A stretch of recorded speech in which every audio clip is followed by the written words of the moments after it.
Magandang araw po sa inyong lahat.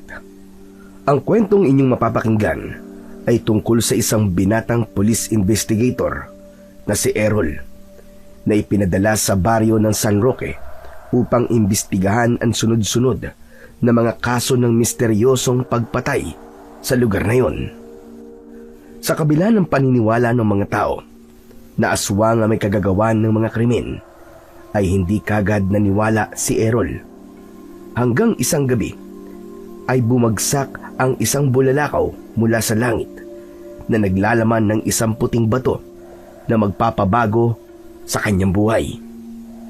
Magtatagumpay kaya si Errol sa paglaban sa kasamaan gamit lamang ang paniniwala, katapangan at bala mula sa pinilakang bulalakaw.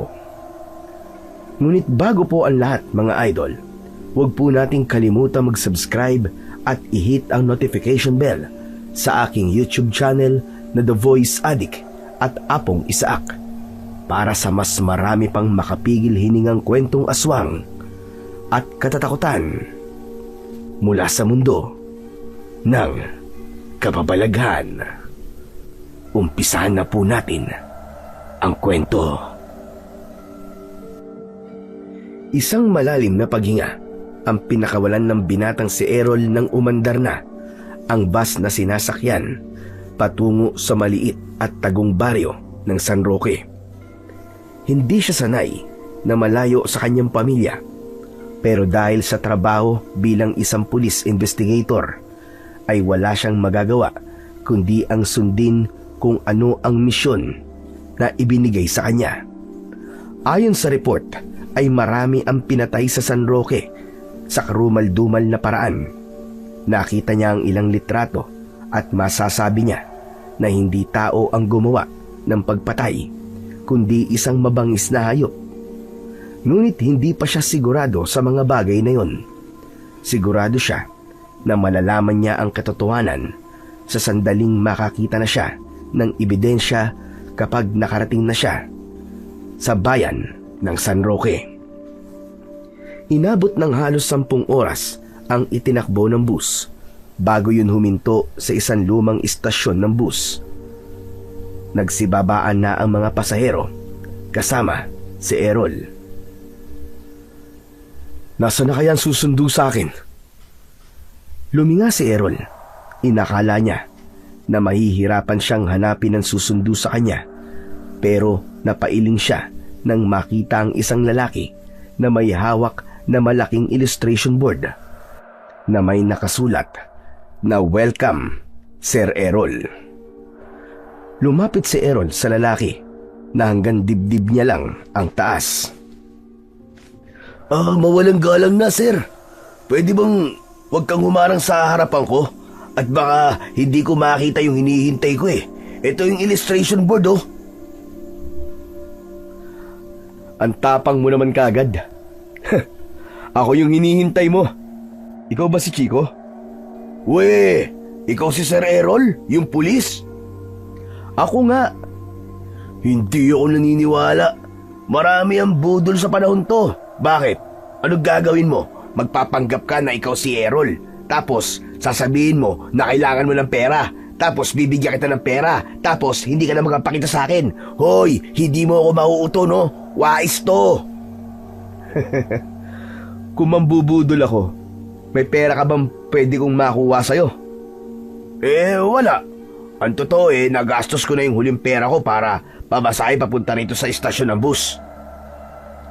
Inilabas ni Errol ang kanyang tsapa at isang ID.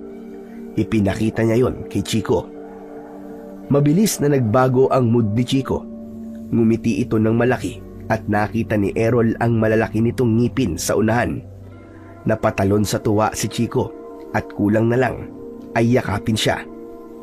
Uy, Sir Errol, ikaw nga! Ang totoo niyan nagjo-joke lang naman ako Gusto ko lang ipakita sa'yo na hindi ako basta-basta nagpapaloko, no? Oo na. Ang dami mo pa't sinasabi. O sige, pwede mo bang samahan na ako papunta sa bahay na titirang ko sa San Roque? Gusto ko na rin kasing magpahinga. Nakakapagod yung biyahe. Okay, sir. No problem. Matikas na sumaludo si Chico kay Errol na sinundan nito ng pagpadyak ng isa nitong paa. Ipinahawak nito sa kanya ang illustration board at napailing siya dahil kung sunduin naman siya nito ay para siyang isang balikbayan na sinasalubong nito sa airport. Malakas na sumipol si Chico ng 3 beses. Hindi nagtagal ay isang tricycle ang dumating. Kinuha ni Chico ang maleta ni Errol at inilagay yon sa likod ng tricycle. Tinaliin ito yon gamit ang lubid upang hindi yon mahulog. Sa loob, sumakay si Errol habang sa likod ng driver seat naman ay si Chico. Hindi nagtagal ay umandar na ang tricycle. Napahawak si Errol sa dibdib nang biglang bumilis ang tibok ng kanyang puso. Kinabahan siya sa isang bagay na hindi niya alam. Pangalawang beses pa lang niya na magtutungo sa isang malayong lugar para mag-imbestiga. Ngunit ang krimen na nangyayari sa San Roque ay bago sa kanya dahil tila meron dong isang serial killer na pumapatay ng mga tao sa pare-parehong paraan. Ganun pa man, buo ang loob niya na maresolba ang kaso at mabigyan ng kasagutan ang tanong ng mga tao kung sino ba talaga ang dapat na maparusahan sa mga patayang nangyayari sa baryong yun. Makalipas ang ilang sandali, ay umandar na ang tricycle. Habang binabaybay ng tricycle ang lubak-lubak na kalsada papunta sa San Roque, ay tumahimik na pinagmamasdan ni Errol ang paligid. Sa magkabila ang gilid ng daan, ay may makakapal na damuhan at mga punong tila mas matanda pa sa kanya. May ilang lumang bahay na yari sa kahoy at ang bubong ay pawid. Makulimlim ang langit at parang anumang oras ay babagsak ang isang napakalakas na ulan. Sa di kalayuan ay tanaw niya ang matataas na kabundukan. Hinugot ni Errol ang kanyang cellphone at napakunot ang noo niya dahil nawawala na ang signal nun. Sabay ng pag-uga ng tricycle ay ang unti-unting pagkaramdam ni Errol ng kakaibang lamig sa hangin na nagpapataas ng balahibo sa kanyang mga braso. Inabot ng 1 oras ang biyahe ni na Errol mula istasyon ng bus hanggang sa tapat ng bahay na tutuluyan niya habang naroon siya sa San Roque. Siya ang nagbayad sa tricycle driver dahil wala ng pera si Chico. Nang alisin ni Chico ang lubid na nakatali sa maleta niya, ay agad na hinawakan ni Errol ang maleta upang ibaba. Pero bigla siyang pinigilan ni Chico. "Hindi na sir, sir! Ako na magbubuhat nito!" "Uy, mabigat yan Chico, hindi mo kaya yan. Hindi mo pwedeng gamitin ang gulong yan at madudumihan." "Alam ko sir, kayang-kaya ko to." "Hindi mo ba ako narinig? Mabigat nga yan." "Hindi mo rin ba ako narinig sir, ang sabi ko, kaya ko to." "Okay, sige. Ikaw ang bahala, sabi mo eh." Hinayaan ni Errol na ibaba ni Chico sa likod ng tricycle ang maleta at muntik na siyang matawa dahil halos hindi na maipinta ang mukha nito nang buhatin ito yun. Hinayaan na lang niya si Chico at nauna na itong naglakad papasok sa bakuran kung saan nakatayo ang isang bahay na may katamtamang laki. Si Chico ang kinausap ng mga nakatataas sa kanila para may mag-asikaso kay Errol at upang gamitin ang bahay nito para pansamantala niyang tutuluyan. Binayaran na ito para sa 2 buwan na pananatili niya roon.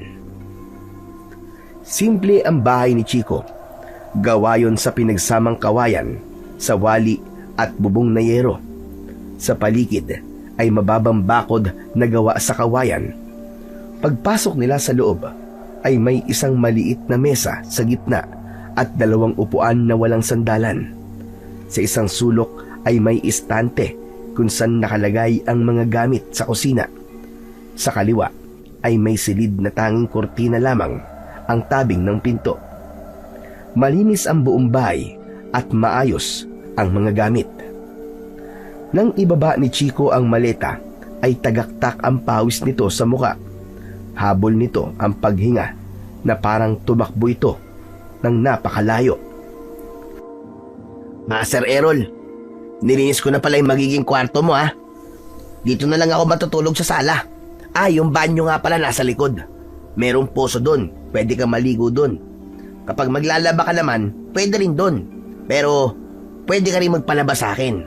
Pero syempre, kailangan mo magbayad. Hehehe, kapag may kailangan ka, huwag ka mahihiyang magtanong sa akin ha. Tumangu-tango si Errol habang iginagala ang tingin sa kabuuan ng bahay. Sige Chico, maraming salamat. O sige, magpapahinga na muna ako ha. May request ka bang ulam para mamaya sa hapunan, sir? Wala naman. Hindi naman ako maselan sa pagkain eh.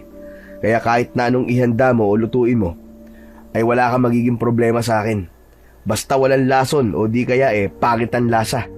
Ayos na sa akin yun. Huwag ka mag-alala, sir. Masarap ako magluto. Baka nga mamaya pagbalik mo sa Maynila tumaba ka na. Hindi na nagsalita pa si Errol at baka humaba pa ang usapan nila ni Chico. Kinuha na niya ang kanyang maleta at pumasok sa kwarto. Meron dong papag na may manipis na kutsyon na kasya ang 2 tao. May malaking bintana at may isang lumang aparador. Meron dong isang ventilador na nakapatong sa monoblock chair. Hindi na inilabas pa ni Errol ang kanyang mga damit. Hinubad lang niya ang kanyang sapatos, medyas at jacket. Binuksan niya ang electric fan at humiga na sa papag. Sa pagpikit niya ng kanyang mga mata ay mabilis siyang nakatulog dahil sa labis na pagod mula sa mahabang biyahe. Madilim na nang magising si Errol. Malamig na ang buong kwarto dahil sa electric fan at nakabukas na bintana. Pinatay niya ang electric fan at isinarado ang bintana, saka siya lumabas ng kwarto. Sumalubong sa kanya ang mabangong amoy ng adobong sitaw. Nang magtungo siya sa kusina ay naabutan niya si Chico na abala sa pagluluto. Sa lamesa ay may pritong galunggong at isang kaldero ng kanin. Uy, Sir Errol, tamang-tama ang gising mo. Maluluto na tong adobong sitaw. Umupo ka na dyan at kakain na rin tayo. Tahimik na naupo si Errol. Maya-maya ay inihain na ni Chico ang adobong sitaw at nagsimula na silang kumain. Oo nga pala, bukas ng umaga samahan mo ako sa kapitan ha. Alam ko, nagkausap na sila ni Mayor Ramirez tungkol sa mga impormasyon na kailangan kong malaman para makapagsimula na ako ng aking investigasyon. Walang problema, sir. Pero sir, matanong ko lang, bakit mo tinanggap ang trabahong to? Dahil ang sabi sa akin ay walang pulis na tumatanggap ng pag-iimbestiga sa nangyayaring patayan dito. Kahit nga mga lokal niyong pulis sumuko na Paano di sila susuko? Karamihan na nag-iimbestigang pulis dito namamatay. Ay hindi pala. Pinatay pala ang tamang salita. Ano sabi mo? Pinatay nung killer? Aswang, sir. Mga aswang. Bahagyang natawa si Errol. Napailing siya. Sabay inom ng tubig. Ano nakakatawa sa sinabi ko, sir? Hindi ka ba naniniwala sa mga aswang? Chico, 29 anyos na ako. Sa tagal ko nabubuhay dito sa mundo, kahit dulo ng kuko ng aswang ay wala pa ako nakikita. Saka hindi na rin ako nagtataka kung bakit sinasabi niyong aswang ang pumapatay dito. Sa liblib ba naman ang baryo niyo Normal na sa ganitong lugar ang mga kwentong aswang. Kapag may pinatay at hindi nahuli ang sospek, sasabihin niyo talaga na aswang ang dumali. Grabe ka, sir ha. Ang sakit mo naman magsalita. Parang sinasabi mo na walang urbanidad ang mga tao rito sa'yo ng totoo, sir Aswang talaga ang pumapatay dito. Kaya nga kung mapapansin mo kapag lumalabas ka ng ganitong oras, ay wala ka na makikitang pag-alagalang mga tao sa labas. Sus, basta hindi ako naniniwala sa mga aswang. Papatunayan ko sa inyong lahat na tao ang pumapatay dito sa lugar nyo. Makikita mo kapag natapos ko ng investigasyon ko rito. Halos lahat ng pulis na nag-imbestiga rito, sir, Ay ganyan ang sinabi. Sigurado ako nakakainin mo yung sinasabi mo na yan. Di tignan natin. Ano? Pustahan tayo? Pustahan ng pera, sir? Oo, magkano ba ang kaya mo? 1,000. Ang baba naman. Gawin natin 10,000. Sandaling natahimik si Chico. Natawa si Errol nang mapalunok ito. O kita mo na? Kung confident ka na aswang talaga ang pumapatay dito, hindi ganyan na magiging reaksyon mo. O sige, 10,000. Okay, cool. Ipinagpatuloy na ni Errol ang pagkain. Malakas ang loob niyang makipagpustahan kay Chico ng ganun kalaki dahil malaki ang tiwala niya sa sarili na mapapatunayan niyang tao ang may kagagawan ng pagpatay sa San Roque. Hindi naman siya seryoso sa pustahan nila ni Chico. Nais lang niya na hamunin ang sarili niya na patunayang hindi totoo ang mga aswang at ang mga ganong nilalang ay likha lamang ng malilikot na isip ng ibang tao. Pagsapit ng oras ng pagtulog ni Errol ay hindi naman siya dalawin ng antok. Gising na gising ang diwa niya. Maya-maya ay bumangon siya at kinuha ang kanyang bag. Inilabas niya ang kanyang service firearm. Umupo siya sa sulok ng silid at isinandal ang likod sa dingding. Maingat niyang binaklas ang mga bahagi ng kanyang baril at pinunasan gamit ang panyo. Habang nililinis ang baril, ay inisip ni Errol kung ano ba talaga ang maaari niyang kaharapin sa baryong yon. Aminado siya na hindi yun mukhang simpleng kaso ng karumal-dumal na krimen. May mga kwentong umiikot tungkol sa mga aswang, mga nawawalang tao, at takot na nagkukubli sa katahimikan ng gabi. Nang matapos ng linisin ng bawat parte ng kanyang baril, ay binalik niya yon sa dati.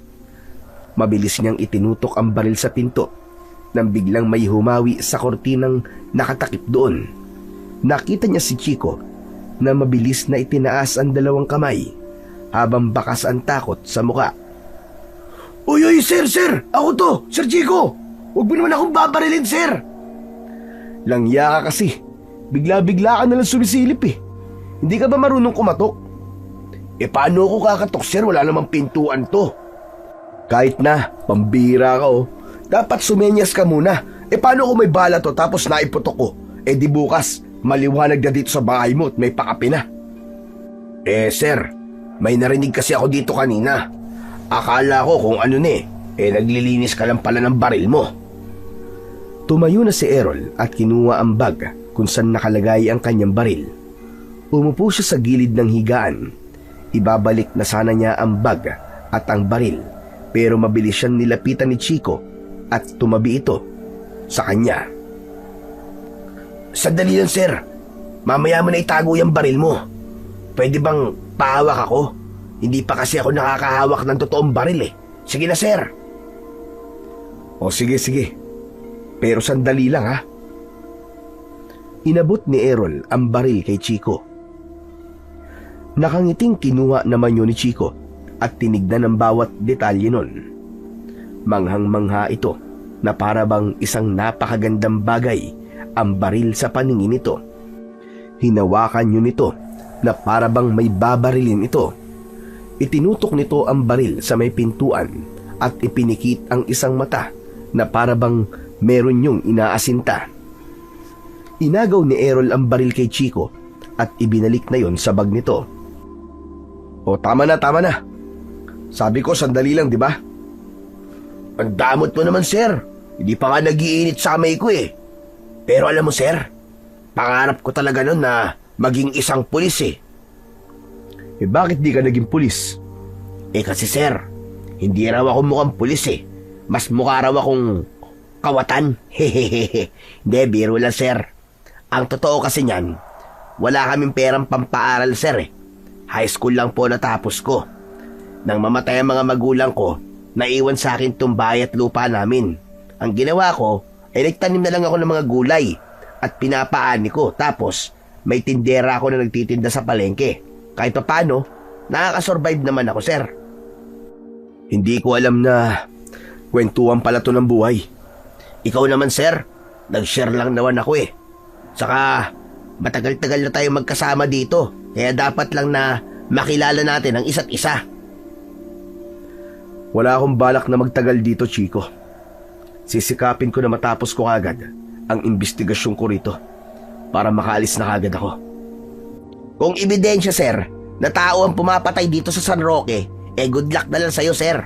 Sigurado ako na mahihirapan kang patunayan yung tsorya mo na yan. Sige na, sir. Matutulog na ako. Matulog ka na rin. Sabihan mo na lang ako bukas, kapag pupunta na tayo kay Kapitan. Matapos yun, ay lumabas na si Chico ng kwarto. Nang maiwan mag-isa si Errol, ay inilagay niya sa ilalim ng kama ang bag na kinalalagyan ng kanyang baril. Humiga na siya at pinilit niya ang sarili na makatulog dahil sigurado siya na magiging nakakapagod ang mga susunod na araw niya sa San Roque. Kinabukasan, nagising si Errol na nakahanda na ang almusal. May pandesal, pritong itlog at mainit na kapeng inihanda si Chico.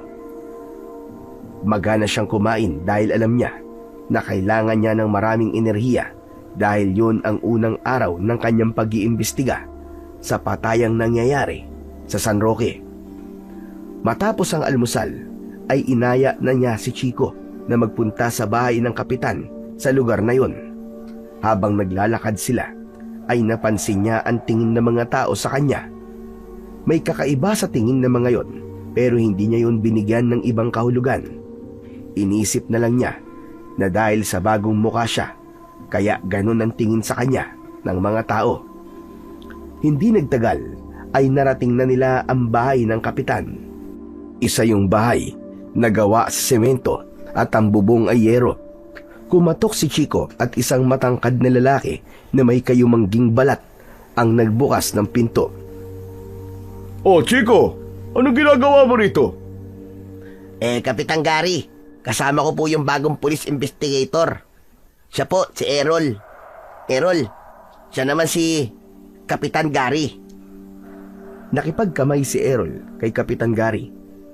Pinapasok sila nito at pinaupo sa sala. Inalok sila nito ng kape pero tumanggi sila dahil kakatapos lang nilang mag-almusal.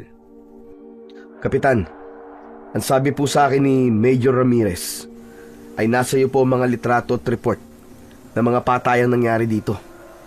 Pwede ko hubang makita? Sandali lang at kukunin ko. Pumasok si Kapitan Gary sa isang kwarto.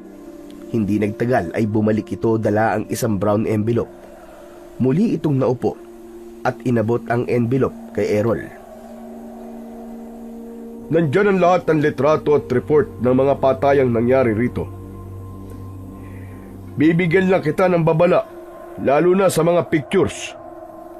Masyadong brutal. Nako, wag po kayo mag-alala. Sanay na po ako makakita ng mga ganyan. Isang malalim na paghinga ang pinakawalan ni Errol bago niya binuksan ng brown envelope. Sabay-sabay niyang inilabas ang mga laman nun. Ipinatong niya ang iba sa kanyang hita at una niyang tinignan ang mga larawan. Napalunok si Errol nang makita niya ang litrato ng isang matandang babae na nakahandusay sa damuan. Putol ang braso at tila may kagat sa leeg. Sa isang litrato naman ay may lalaki na wakwak ang tiyan at nakalabas ang bituka. Bawat litratong nakikita niya ay nagbigay sa kanya ng kilabot. Iba-iba man ang paraan ng pagpatay sa mga biktima, ay may iisang pagkakapareo ang mga yon. Lahat ay may kagat at kalmot. Patingin nga ako ng mga picture, Sir Errol. Wag na at baka hindi mo pa kayanin eh. Sir, matibay ang sikmura ako sa mga ganyan. O ito, bala ka sa buhay mo. Ibinigay ni Errol ang mga picture kay Chico.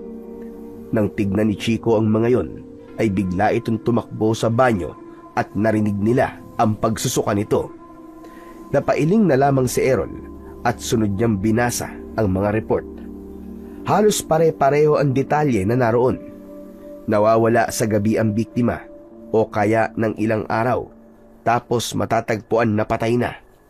may isang report na nagsasabing may nakita itong nilalang na nilalapa ang isang tao pero hindi matukoy kung anong hayop o tao. Lahat ng biktima ay taga roon at walang pinipiling edad na bibiktimahin ang sospek. Nang matapos ng tignan at basahin ni Errol ang lahat ng laman ng brown envelope, ay ibinalik niya na yon sa kinalalagyan ng mga yon. Pwede bang sa akin na po muna mga to, Kapitan? Pag-aaralan ko po kasing mabuti ang mga to. Ay, walang problema, Errol. Salamat at nagkaroon ka ng lakas ng loob na mag-imbestiga rito sa aming lugar. Siguro naman alam mo na maraming pulis ang ayaw nang makialam sa nangyayari dito sa San Roque. Narinig ko nga po ang tungkol sa bagay na yan. Pero wag po kayong mag-alala, Kapitan. Gagawin ko po ang lahat para managot ang dapat na managot. Hanggang ngayon po ba may patayan pa rin nangyayari dito? Halos 1 linggo nang hindi umaatake ang pumapatay. Pero ang pinaniniwalaan ng mga tao ay aswang ang may kagagawan ng patayan. Hindi ko alam kung maniniwala ba ako, lalo na't hindi pa naman ako nakakakita ng aswang sa tanang buhay ko. Hindi ako sigurado kung totoo ba ang ganung mga nilalang. Nang sandaling yun ay bumalik na si Chico. Pulang-pula ang mga mata nito dahil sa pagsusuka. Hindi na rin nagtagal doon si Errol at nagpaalam na siya kay Kapitan Gary dahil kailangan niya nang simulan ang kanyang mabusising pag-iimbestiga. Matapos magpunta sa bahay ni Kapitan Gary, ay sinimulan na kagad ni Errol ang pagtatanong sa mga tao sa San Roque at umasa siya na may mahalaga siyang impormasyong makukuha. Hindi na siya nasamahan pa ni Chico dahil kailangan itong asikasuhin ang taniman nito ng mga gulay. Unang pinuntahan ni Errol ang pamilya ng isa sa mga biktima. Agad na sinabi ng babae na aswang ang pumatay sa asawa nito. Sumunod siyang tumungo sa palengke kung saan nagtitipon ang ilang mga residente. Nagpakilala siya at maayos na nagtanong kung may nakakita o may alam ang mga ito na impormasyon sa mga nangyayaring krimen. Isa-isang nagsalita ang mga ito at lahat ay iisa ang naging sagot. Ayon sa mga ito, ay aswang ang pumatay sa mga biktima. Habang sinusulat ni Errol ang mga sagot sa kanyang notebook, ay napapailing siya. Pero para sa kanya, hindi sapat ang mga ganong sagot para maging batayan sa isang investigasyon. Para sa isang tulad niyang sanay sa ebidensya at lohika, nakakapagod ang paulit-ulit na pagsagot sa tanong na hindi naman nagdadala ng linaw sa mga bagay at katanungan na hinahanapan niya ng kasagutan. Nag-aagaw na ang dilim at liwanag nang umuwi si Errol sa bahay ni Chico. Pagod siyang pumasok sa kwarto. Agad siyang humiga at tumingin sa kawalan. Pambihira. Talagang lahat ng tao rito ay naniniwala na aswang ang pumapatay sa mga biktima. Mukhang wala akong makukuhang impormasyon sa kanila na makakatulong sa pag-iimbestiga ko. Napapitlag si Errol nang biglang pumasok si Chico. May hawak itong sandok. Uy, nakauwi ka na pala, sir. Ano? Kumusta ang pagtatanong-tanong mo sa mga tao? Hulaan ko. Iisa lang ang naging sagot nila, no? Lahat sila ay sinasabi na aswang ang pumapatay dito sa San Roque. Tama ba ako? Alam mo naman pala ang sagot Nagtatanong ka pa. Uy, mukhang mananalo ako sa pustahan natin Pwede ko bang i-advance na yung kalahati ng 10,000 sa pustahan natin, sir? Kung makapagsalita ka naman parang napatunayan mo na aswang na nga ang sospek sa mga patayan dito. Hindi ka pa nananalo sa pustahan natin, Chico. Baka akala mo. Hindi porket lahat ay sinasabing aswang ang pumapatay, ay yun na ang totoo. Kailangan kong makakuha ng matibay na ebidensya na magtuturo kung sino ang totoong mga sospek. Sinasabi ko na sa'yo, sir. Kung ipipilit mo na tao ang pumapatay dito sa San Roque, ay talagang mahihirapan kang maghanap ng ebidensya. Kaya nga kailangan kong pagbutihan ng pag-iimbestiga ko eh. Hindi ako titigil hanggat hindi ko nasasabing case closed na ang kasong to. Okay, sir. Isang malaking good luck talaga sa'yo. Pero saka na natin pag-usapan yan. Kung nagugutom ka na, magsabi ka lang para makapaghain na ako ng hapunan natin. Matapos yun, ay lumabas na si Chico ng kwarto.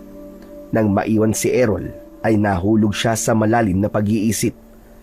Muli niyang binasa sa notebook ang mga naging sagot ng mga taong nakausap niya, pero agad niya yung inihinto dahil muli siyang nakaramdam ng inis sa nag-iisang sagot ng mga taong nakausap niya kanina. 5:00 pa lang nang gisingin ni Chico si Errol. Nagalit si Errol dahil ang akala niya ay ginising siya ni Chico para sa isang walang kwentang bagay. Pero nang sabihin nito na may natagpo ang patay na matandang lalaki sa labas mismo ng bahay nito, ay napatakbo kagad siya palabas habang nakasunod kay Chico. Narating nila ang pinangyarihan ng krimen. Medyo malayo yun at halos nasa dulong bahagi ng San Roque. Maraming tao ang naroon. Tumabi kayo! Tumabi kayo! May pulis dito, tabi! Dali! Hayaan yung tingnan ng pulis yan! Hinawi ni Chico ang mga tao hanggang sa makita na nila ang bangkay ng isang matandang lalaki na nasa gilid ng isang kubo. Karumal-dumal ang itsura ng biktima. May malaking kagat ito sa leeg, wakwak ang tiyan at wala na ang mga laman loob. Naliligo yun sa sarili nitong dugo. Inilabas ni Errol ang kanyang cellphone upang kunan ng litrato ang biktima. Napansin ni Errol ang isang matandang babae na nakaupo sa hagdan ng kubo. Namumugto ang mga mata nun at nakatulala. Chico, sino yung matandang babae na yun? Sa si Lola Anyang. Asawa siya ni Lolo Marsing, yung pinatay. Kung ganun, kailangan ko siyang makausap. Lalapitan sana ni Errol si Lola Onyang, pero hinawakan ni Chico ang braso niya. Teka, sir. Ngayon mo na ba siya kakausapin? Oh, baka nakita niya kung sinong pumatay sa asawa niya. Hindi ba pwedeng saka mo na lang siya kausapin, sir? Tignan mo naman ang itsura niya, oh. Mukhang shock na shock pa siya sa nangyari. Chico, bilang pulis ay hindi ko dapat pinapalipas sa mga ganitong pangyayari. Kailangan ko na kagad malaman ang mga impormasyon na nalaman ni Lola Anyang. At baka makatulong yun para maresolba ko ang kasong to. Kayo rin naman taga rito sa San Roque ang makikinabang kapag nahuli na kung sinong gumagawa ng pagpatay dito. Hindi na napigilan pa ni Chico si Errol. Nang bitiwan nito ang braso ni Errol ay naglakad na siya papalapit sa nakatulalang matandang babae. Nag-angat ng tingin ng matanda at diretsyong tumingin kay Errol. Agad siyang nagpakilala sa matanda at kung bakit siya naroon. May nakapagsabi po sa akin na kayo po ang asawa ng biktima. Tama po ba? Nanatiling nakatingin ang matandang babae sa kanya. Walang emosyon ang mukha nito, pero bakas sa mga mata nito ang takot at galit. Nakita niyo po ba ang nangyari sa inyong asawa? Maibabalik ba buhay ng aking asawa kung sasabihin ko sa iyo nangyari?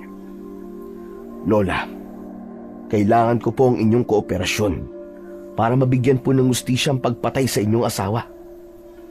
Kailangan niyo pong sabihin sa akin ang mga nakita niyo. Tumayo si Lola Onyang at galit na ipinagtulakan si Errol. Umalis ka rito. Hindi pulis ang kailangan ng baryong ito. Lumayas ka rito. Layas! Inawat naman ni Chico si Lola Onyang.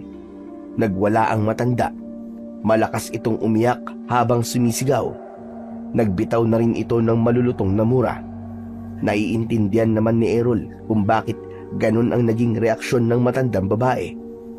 Alam niya na masakit para rito ang mawalan ng mahal sa buhay. Pero hindi kailangang kalimutan ni Errol na naroon siya dahil sa kanyang misyon na resolbahin ang nangyayaring krimen sa baryo ng San Roque. Hanggang sa nagdesisyon si Errol na wag na munang kausapin si Lola Onyang. Napagtanto niya na tama si Chico na saka na lang niya kakausapin ng matandang babae kapag kalmado na ito.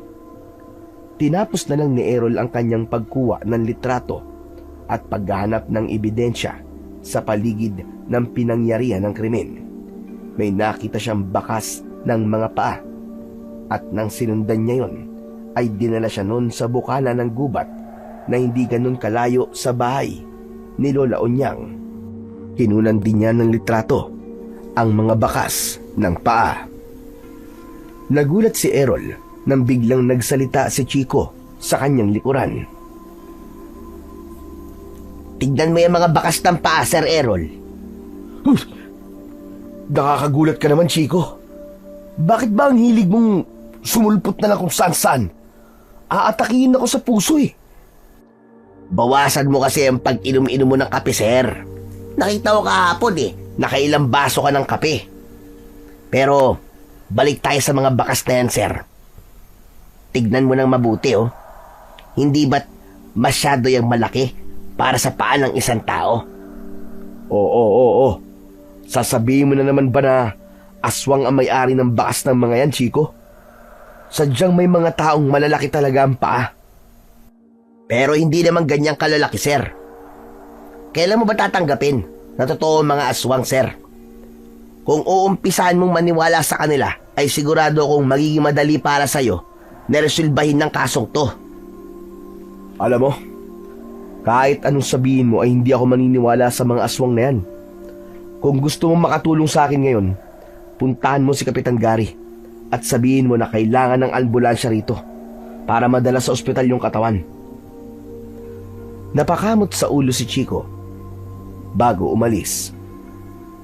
Muling tinignan ni Errol ang bakas ng paa na nasa lupa.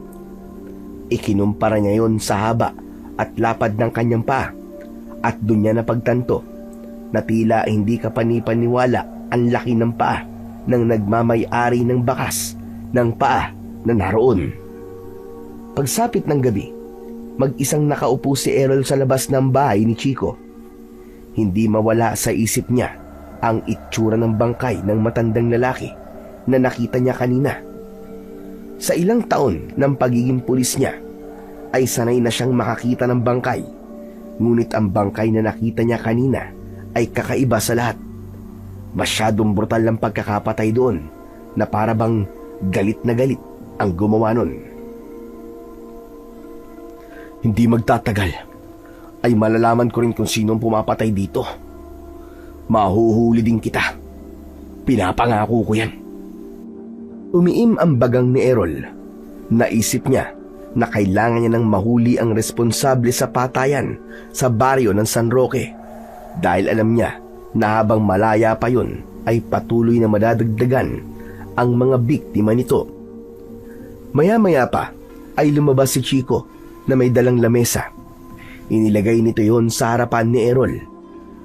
Bago pa makapagtanong si Errol ay muling pumasok sa bahay si Chico. Hindi nagtagal ay may dala na itong isang bote ng alak at 2 baso. Ano yan? Lambanog, Sir. Pampantok. Pambihira. Ayokong uminom. Maaga akong gigising bukas para puntahan si Lola Onyang. Hindi ba pwedeng palipasin mo ng ilang araw, Sir, bago mo siya kausapin? Nakita mo naman na nangyari kanina, di ba? Hindi pa siya handang magkwento, Sir. Saka, magandang mag-inuman tayo para makilala natin ang isa't isa. Kwentuhan tayo ng kung ano-ano, Sir. Matagal na tinignan ni Errol si Chico. Sa huli, ay pumayag na rin siya na makipag-inuman kay Chico dahil naramdaman niya ang nais lang nito na maging malapit sa kanya. Kumuha ng malamig na tubig si Chico. Inilabas nito ang natirang ulam nila kaninang hapunan na inihaw na liempo para maging pulutan nila. Nagsimula na silang mag-inuman at nagtanong si Chico ng ilang bagay sa kanya. Ganon din siya kay Chico. hanggang sa napunta ang kanilang usapan sa nangyayaring hindi maganda sa San Roque. Matagal na bang may nangyayaring patayan dito sa inyo, Chico? Nako sir, matagal na ho. Bata pa lang ako nun eh. Pero ngayon lang na may mga pulis na nagpupunta rito na taga ibang lugar para mag-imbestiga. Kasi nun, mga pulis dito ang gumagawa niyan. Bakit nyo naman naisip na aswang nga may kagagawa ng patayan? Bakit? May nakakita na ba sa inyo na may aswang talaga dito? Marami na sir. Pero ako, hindi pa talaga ako nakakakita ng aswang. Nagpapasalamat na nga lang ako sir na hanggang ngayon, buhay pa rin ako eh. Siguro sa susunod, kailangan kong kausapin yung mga sinasabi mo na nakakita sa mga aswang. Bakit sir? Naniniwala ka na ba na may aswang talaga? Hindi. Gusto ko lang sila makausap at baka may impormasyon akong makuha sa kanila na makakatulong sa akin pag-iimbestiga. Ang mabuti pa sir samahan kita kapag kakausapin mo sila. Kilala ko silang lahat sir. Ayos, mabuti pa nga. Malaking tulong yung sinasabi mo na yan. Nagpatuloy na sina Errol at Chico sa pagkwekwentuhan. Isinantabi muna nila ang tungkol sa patayan sa San Roque at napunta ang usapan nila sa mga nakakatawang karanasan ni Chico. Unti-unting gumaan ang loob ni Errol dahil nakita niya kung gaano kasayang kausap si Chico sa dami ng mga nakakatawa nitong experience sa buhay. Hanggang sa maya-maya ay may itinuro si Chico sa kalangitan. Tignan mo sir Ayun! Ang daming bulalakaw! Tumingala si Errol at doon niya nakita ang halos magkakasunod na bulalakaw na gumuguhit sa kalangitan. Napangiti siya dahil yun ang unang beses na nakasaksi siya ng meteor shower. Meteor shower ang tawag sa ganyan. Ano sir? Shower? Naliligo rin ba mga bulalakaw sir? Hindi, ano ka ba? Bakit meteor shower ang tawag? Aba, malay ko sa nagpangalan yan. Patuloy na pinanood ni Errol ang pagguhit ng napakaraming bulalakaw sa kalangitan. Naaliw siya sa panunood nun hanggang sa sumabog ang isang puting liwanag sa kalangitan. Isang napakalaking bulalakaw ang gumuhit sa kalangitan. Mistula yung isang bolang apoy. At nang bumagsak yun, ay isang mahinang pagsabog ang kanilang narinig. Kinabahan si Errol na wala ang pagkalasing niya at sabay pa silang napatayo ni Chico. Bulalakaw pa ba yun sir? Parang bomba na! Bulalakaw pa rin yun. Malapit lang ang pinagbagsakan nun. Kaya ganun. Parang sa gubat yata bumagsak sir. Tara, punta natin yung pinagbagsakan ng bulalakaw. Ano? Seryoso ka ba sir? Seryoso ko. Gusto kong makita ang bulalakaw ng malapitan. Bata pa lang ako Pangarap ko na makakita ng ganun Pwede bang bukas na lang natin hanapin yun sir? Delikado na lumabas ng ganitong oras Baka mamaya makasalubong pa natin dun yung aswang. Aswang. Sinabi lang hindi totoo mga aswang Para sa'yo sir.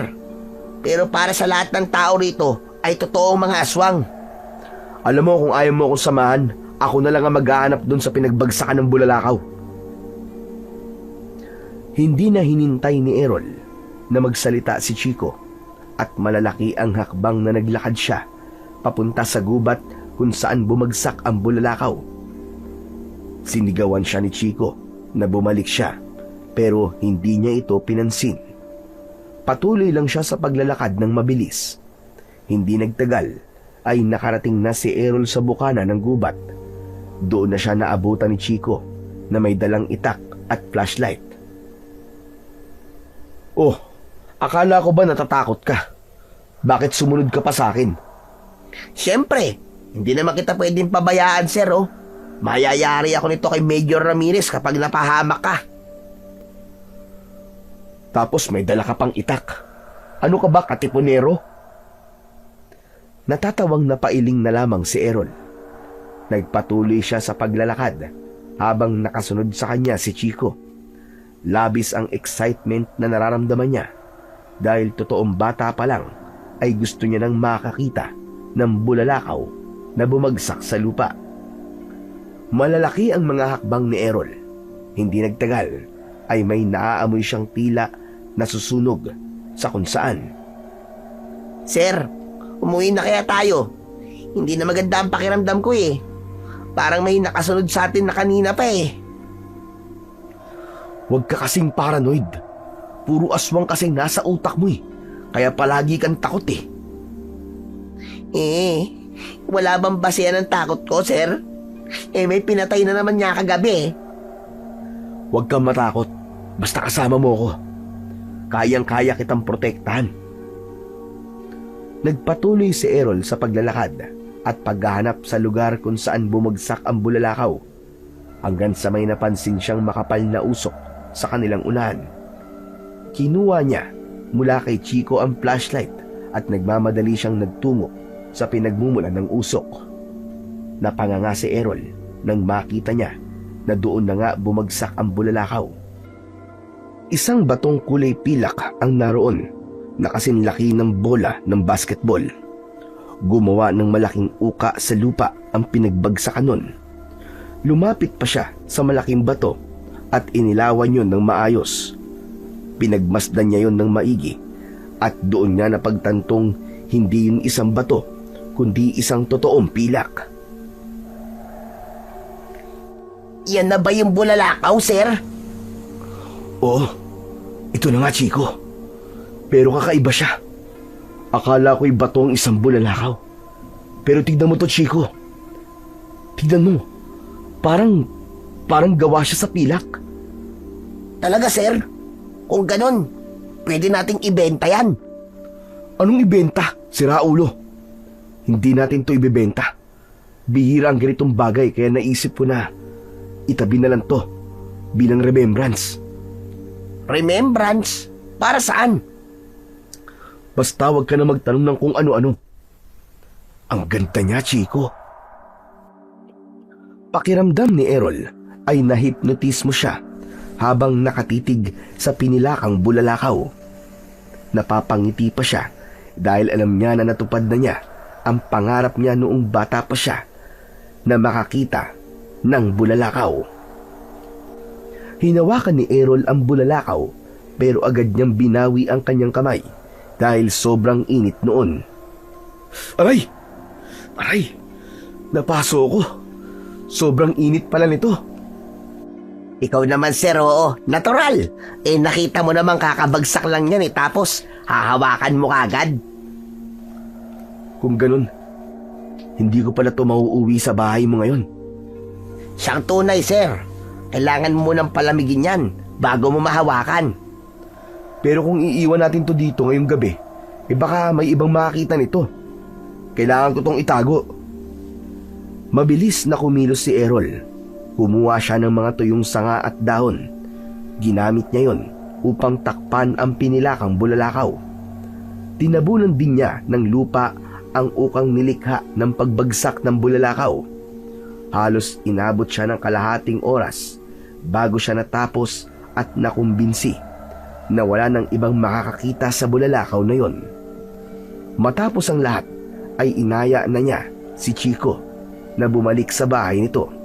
Habang naglalakad ay panay ang dasal ni Errol na sana ay naroon pa rin ang bulalakaw bukas ng umaga.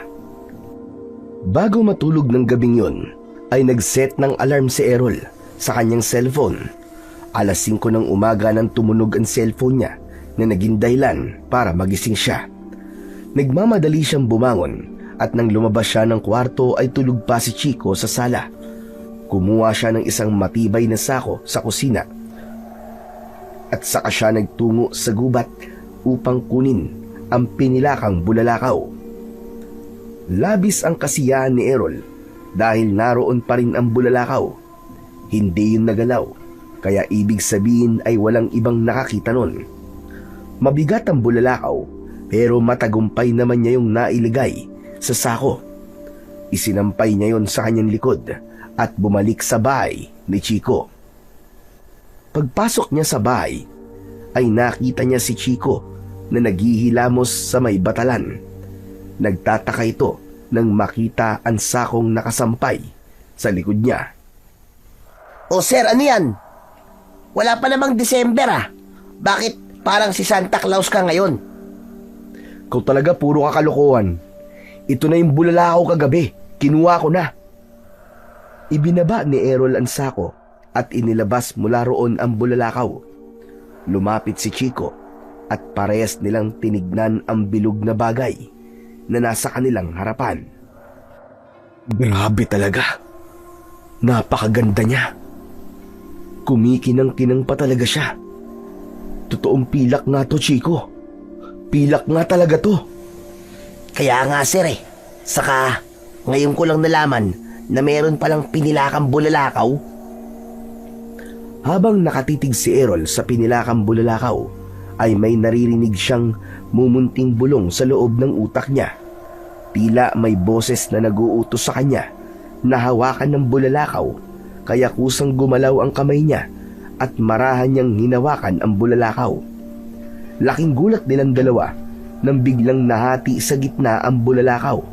Nang hawakan yun ni Errol, tila isang napakalakas na enerhiya ang kumawala roon at naramdaman yun ni Errol sa kanyang katawan.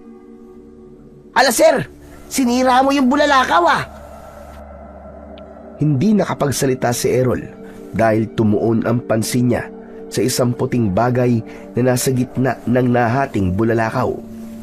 Isa yung puting bato na kasinlaki ng holen. Sa patingin niya ay bahagya yung nagliliwanag. Kinuha ni Errol ang puting bato at pinagmasdan yun ng mabuti. Sa bulalakaw pala galing ang mga holen sir. Ang galing.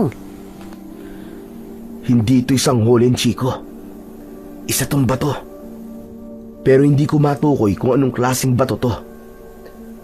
Napakakinis niya at napakaganda. Ano pong balak niyo dyan ngayon sir? Itatabi ko muna ang mga to. Pero tong puting bato, may naiisip na akong pwede kong gawin dito. Baka naman bigla mong lulukin yan sir ha. Tapos sumigaw ka ng Darna, aba. Si Raulo, kung sa'yo ko kaya ipalunok tong bulalakaw na to, gusto mo? Si sir naman oh, hindi na mabiro. Matapos yun, ay itinago muna ni Errol ang pinilakang bulalakaw sa ilalim ng kanyang higaan, habang ang puting bato ay ginawa niyang kwintas dahil yun ang ibinulong sa kanya ng boses sa loob ng kanyang utak. Humingi siya kay Chico ng matibay na tali at tinalian niya ang maliit na bato at sa kanya yun isinuot sa kanyang leeg. Pagkasuot niya ng kwintas ay saglit siyang napahinto dahil parang may dumaloy na init sa kanyang leeg pababa sa kanyang dibdib na agad napalitan ng malamig at magaan na pakiramdam. Kinagabihan ay isang malakas na ulan ang biglang bumuhos. Dahil doon ay nalaman ni Chico na may tumutulo pala sa may sala. Umakyat sa bubong si Chico, dala ang pantapal sa butas sa bubong. Habang nasa bubong si Chico, ay nasa loob ng bahay si Errol. Nang sumigaw si Chico na natakpan na nito ang butas, ay may kakaibang kaba na naramdaman si Errol. Kusang gumalaw ang katawan ni Errol, kasabay ng mabilis niyang pagtakbo palabas ng bahay, ay narinig niya ang pagkalabog sa bubong. Huminto si Errol sa may gilid ng bahay at mula roon ay nakita niya si Chico na malalaglag mula sa bubong. Mabilis at matagumpay na nasalo ni Errol si Chico gamit ang kanyang mga braso. Napahawak si Chico sa balikat ni Errol at nagtama ang kanilang mga mata. Sir, wag mo kong titignan ng ganyan. Marupok ako. Mabilis na ibinaba ni Errol si Chico habang natatawa. Ano ba kasing nangyari sa'yo at nahulog ka sa bubong? Sir, nadulas ako eh. Alam mo namang umuulan, di ba? Pero paano mo nagawa yun, sir? Hindi ba nasa loob ka ng bahay tapos bigla ka na lang nasa labas? Aba sir, si Daplas ka ba? Ewan ko, Chico. Siguro dahil naramdaman ko na mahuhulog ka. Parang adrenaline rush, ganun. Ano sir? Ano sir? Basta yun na yun. Mahirap ipaliwanag eh. Magpasalamat ka na lang kasi ligtas ka at hindi ka nasaktan. Kung talagang dami mong pang kuda eh. Sa bagay, salamat sir ha. Kasi kung di mo ako nasalo, panigurado, bali na ang likod ko o kaya kwento na lang ako ngayon. Hehehehe. Dumiretso si Errol sa banyo para maligo dahil basang-basa siya ng ulan. Habang naguhubad ng damit, ay binalikan niya ang nangyari. Maging siya ay hindi makapaniwala kung paano siya naging ganun kabilis kumilos. Pakiramdam niya ay may kung anong bagay ang nabuhay sa kaloob-looban ng kanyang katawan at isang pambihirang kakayahan ang nagising sa kanya. Pinilit ni Errol na pakalmahin ang sarili sa pamamagitan ng tuloy-tuloy na pagbuhos ng malamig na tubig sa kanyang katawan. Ngunit sa gitna ng kanyang paliligo ay natigilan siya ng isang malamig na simoy ng hangin ang naramdaman niya kahit nakasarado ang pinto at walang papasukan ng hangin. Pinakiramdaman ni Errol ng mabuti ang paligid. Isa-isang kakaibang tunog ang kanyang narinig. Parang tunog ng kuko na kumakalmot sa kahoy. Mabagal at paulit-ulit. Agad na nagbihis si Errol kahit basang-basa pa ang kanyang katawan. Lumabas siya ng banyo at tumakbo papasok sa loob ng bahay. Kinuha niya agad ang baril sa ilalim ng kanyang unan at nilagyan yun ng mga bala. Palabas na sana si Errol nang marinig niya ang boses ni Chico sa kanyang likuran. Sir Errol, saan ka pupunta? At dala mo pa ang baril mo. Huwag kang lalabas, Chico. Parang may tao sa labas eh. Ano? Hindi kaya aswang yun, sir? Pwede ba, Chico? Tigil-tigilan mo nga kung yun sa kakaaswang mo na yan. Hindi na sumagot si Chico. Itinuloy na ni Errol ang paglabas ng bahay habang bit-bit ang baril. Patuloy ang malakas na ulan sa labas at nagputik na ang buong bakuran. Napapitlag si Errol nang makarinig siya ng malalakas na kalampag sa ibabaw ng bubong. Itinutok niya roon ang baril. Sino yan? Magpakita ka sa akin! Sino ka? Mula sa bubong ay isang nilalang ang tumalon. Tumayo yun ilang dipaan layo kay Errol. Bahagyang napaatras si Errol dahil noon lang siya nakakita ng ganong klaseng nilalang na may nakakatakot na anyo. Ang katawan nun ay kagaya ng sa tao pero kulay itim ang balat. Meron yung mahabang kuko at pulang-pula ang mga mata. Ang ngipin nun ay maihahalin tulad sa ngipin ng lagari pero mas malalaki. Biglang tumakbo ang nilalang papalapit kay Errol. Sa bilis ng galaw ng nilalang ay hindi na niya nagawang makaiwas o makapagpaputok ng baril. Sinunggaban siya ng nilalang at nabitiwan niya ang baril. Pumaibabaw ang nilalang kay Errol at malakas siyang umangil habang tinatangkang sakmalin ang leeg niya. Nakipagpambuno si Errol at pilit tinabig ang mga matutulis nitong kuko gamit ang kanyang bisig. Mabigat ang halimaw at tila may lakas na hindi normal. Hanggang sa biglang sumulpot si Chico mula sa gilid, hawak ang isang lumang itak at buong lakas na inundayan ang nilalang. Tumama ito sa tagiliran ng aswang at umalis yun sa ibabaw ni Errol. Ako ang harapin mong aswang ka! Akala mo natatakot ako sa'yo? Sinunggaban ng nilalang si Chico at inihagis palayo. Tumama si Chico sa dingding at nawalan ng malay. Gumulong si Errol sa basang lupa at inabot ang kanyang baril. Agad niyang pinaputukan ng nilalang ng 2 beses sa likod pero hindi man lang yun natinag kahit bumaon na sa katawan nito ang mga bala. Maraang humarap ang aswang sa kanya. Patuloy niyang pinapapaputukan ang halimaw hanggang sa naubos niya ang bala niya. Anong klaseng nilalang ka? Bakit hindi ka namamatay sa mga bala ko? Hanggang sa nakita ni Errol ang itak na nabitiwan ni Chico. Mabilis niya tong dinampot at nang muling sumugod ang halimaw, ay inundayan niya ito ng malakas na taga sa balikat. Napasigaw ang halimaw at umurong. Tumulo ang itim na dugo nito at sa unang pagkakataon ay nakita ni Errol ang takot sa mga mata ng halimaw. Umatras ito at tumalon sa bakod. Hindi na niya yon nagawang habulin dahil mabilis yun nakalayo at nawala.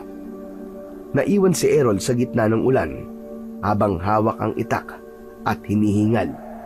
Nilapitan niya kagad si Chico at sinuri kung humihinga pa. Nang makumpirma niyang buhay pa ito, ay binuhat niya ito at dinala sa loob ng bahay. Inihiga niya si Chico sa sahig at paulit-ulit na tinapik ang pisngi nito. Chico! Chico, gising! Chico, gumising ka! Nang magising si Chico, ay bigla itong tumayo at sumuntok-suntok sa hangin. Nasaan ang aswang? Nasaan ang aswang? Ano? Sige! Wala na. Nakatakas na ang aswang. Ay, sayang. Pero sigurado ako na natakot sa akin yon kaya tumakas. Paano matatakot sa'yo? Nawalan ka nga ng malay nang ihagis ka. Saka anong aswang ba ang sinasabi mo? Sir Errol, hindi ka pa rin ba naniniwala na may aswang kahit aswang na mismo yung nakaharap mo kanina, sir? Yun ang aswang, pambihira ka naman, sir, oh. Natigilan si Errol. Bumalik sa isip niya ang kahindik-hindik na itsura ng nilalang na nakalaban niya kanina.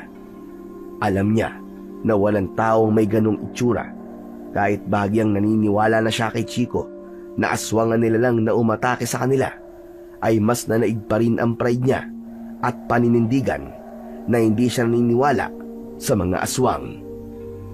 Okay, sige. Sabihin na nating hindi nga tao yun. Pero hindi pa rin yun isang aswang. Kung hindi yan isang aswang, sir, anong tawag mo ron, sir? Sige nga.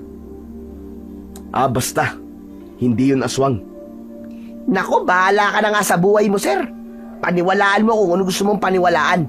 Pero alam ko na hindi mo matatanggi sa sarili mo na halimaw na kalaban natin kanina. Pero teka, sir, ayos ka lang ba? Nasugatan ka ba nung aswang? Sa awa naman ng Diyos, hindi. Pero ang ipinagtataka ko lang ay walang epekto sa kanya ang bala ng baril ko. Ilang beses ko siya nabaril. Pero parang hindi siya tinatablan eh. Parang hindi man lang siya nasaktan. Ganon kasi ang mga aswang, sir. Iba-iba ang katangian nila. Depende sa kung anong uri sila ng aswang. Sa tingin ko ay hindi nasasaktan yung aswang na yon sa bala ng baril mo, sir. Nahulog sa malalim na pag-iisip si Errol. Sa tagal niya ng pulis at ilang beses na siyang sumabak sa pakikipaglaban, ay noon lang siya nakainkwentro ng ganong klase ng nilalang. Para yung isang halimaw na may kakaibang lakas at kapangyarihan. Pero hindi yun naging dahilan upang huminto o sumuko siya na alamin ang totoong nangyayari sa baryo ng San Roque. Nangako siya sa kanyang sarili na hindi siya hihinto hanggat hindi niya nalalaman ang katotohanan. Nang sumunod na araw, ay nalaman ni Errol mula kay Chico na nailibing na ang matandang lalaki o asawa ni Lola Onyang. Nagkaroon na siya ng lakas ng loob na muling subukang kausapin ng matandang babae tungkol sa nangyari sa asawa nito. Sinamahan siya ni Chico na magtungo sa bahay ni Lola Onyang. Pagdating nila roon, ay naabutan nila si Lola Onyang na nakaupo sa hagdan ng kubo nito habang yakap ang isang lumang jacket. Nang makita sila ni Lola Onyang, ay tinapunan sila nito ng matalim na tingin. Lola Onyang, nakikiramay po kami sa pagkawala po ng inyong asawa. Ito nga po pala si Sir Errol. Pulis po siya. Gusto ka po niyang kausapin sa nangyari. Alam ko pong masakit po para sa inyo na pag-usapan ng bagay na yon. Pero kailangan pong malaman ni Sir Errol ang mga nangyari upang mapalagot po ang salarin. Pulis na naman. Hindi ka pa ba nadadala, Chico? Ilang pulis na ba ang nagpunta rito? Pero hindi naniniwala sa kwento natin. Lola Unyang, huwag po kayo mag-alala. Dahil kung ano man po ang ikikwento nyo, ay papaniwalaan ko. Basta, magsasabi lang po kayo ng totoo. Maniniwala ka ba kung sasabihin kong aswang ang pumatay sa aking asawa ng gabing yon? O Sir Errol, sagutin mo ang tanong ni Lola Unyang. Hindi kagad nakasagot si Errol. Naisip niya na kung sasabihin niya na hindi siya naniniwala, ay baka hindi na magkwento si Lola Unyang. Naisip niya na magsinungaling muna sa pagkakataon na yon. Opo, maniniwala po ako sa lahat ng sasabihin nyo. Isang malalim na paghinga ang pinakawalan ni Lola Unyang. Sinimulan nito ang pagkikwento habang nangingilid ang luha sa mga mata. Ayon kay Lola Unyang, nakahiga na sila ng kanyang asawa ng gabing yun nang may narinig silang kaluskos sa labas. Ginusto ng asawa ni Lola Unyang na lumabas upang tignan kung may tao sa labas. Pinigilan ko siya lumabas kasi naisip ko na baka aswang ang nasa labas ng aming kubo. Pero ang sabi niya ay wag ako mag-alala. Lumabas siya na may dalang itak. Tapos nang nasa labas na siya, ay inatake siya ng 2 aswang.